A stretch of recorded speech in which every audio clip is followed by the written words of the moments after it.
કોઈએ બહુ સરસ વાત કહી છે કે કેટલાક એવા સારા કામો પણ કરવા જોઈએ જેનો સાક્ષી માત્ર ઈશ્વર હોય, કુદરત હોય, ભગવાન હોય. નમસ્તે મિત્રો, હું વિવેક કલોલા વ્યાસની વાતોમાં આપનું હાર્દિક સ્વાગત કરું છું.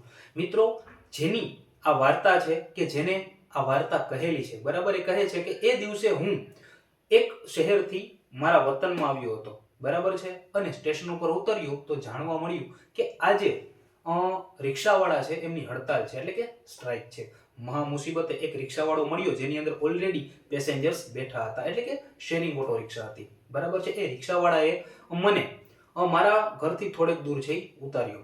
એટલે હું ચાલીને જઈ રહ્યો હતો, સાંજનો સમય હતો, ચાલીને જતો હતો, એમાં આડો એક વીજળીનો થાંભલો આવ્યો અને એ વીજળીના થાંભલા ઉપર એક કાગળ ચોંટાડેલો હતો અને એ કાગળમાં કંઈક લખ્યું હતું. એટલે મને આશ્ચર્ય થયું કે ચાલો જઈને જોઈએ કે કાગળ ઉપર શું લખ્યું છે.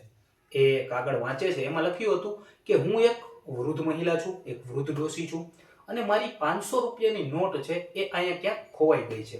જો તમને મળી જાય તો નીચે આપેલા એડ્રેસ ઉપર મને પહોંચાડી દેજો. હું સામેની શેરીમાં જે છેલ્લું ઘર છે ત્યાં રહું છું, એકલી રહું છું, પરિવારમાં કોઈ નથી.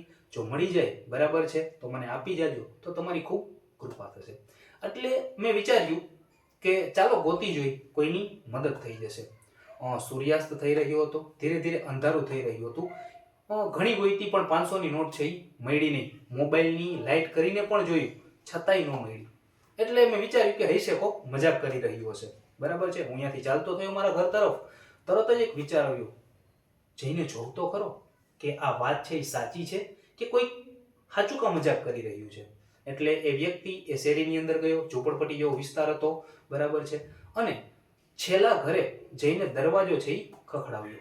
થોડીક વાર થઈ એટલે અંદરથી એક વૃદ્ધ મહિલા લાકડીના ટેકે છે એ આવ્યા અને કીધું, બોલ દીકરા, શું જોઈએ છે અથવા તો શું વાત છે?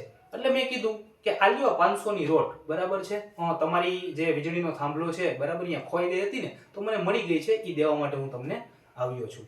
એટલે માજીએ બે હાથ જોડીને વિનંતી કરી, હવે તો બસ કરો. એટલે મેં કીધું કે શું થયું? તમારી તો 500 રૂપિયાની નોટ છે એ ખોવાઈ ગઈ હતી અને હું માત્ર તમને દેવા આવ્યો છું, બરાબર છે.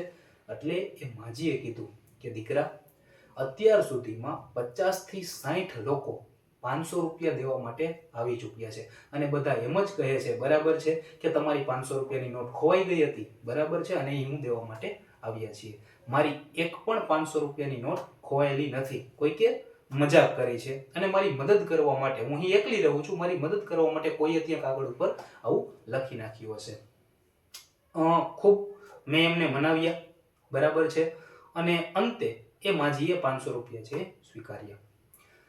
માજીએ મને જતા જતા કહ્યું કે બેટા, એક મદદ કરીશ. એટલે મને થયું કે હજી વધારે રૂપિયા જોતા હશે એમ.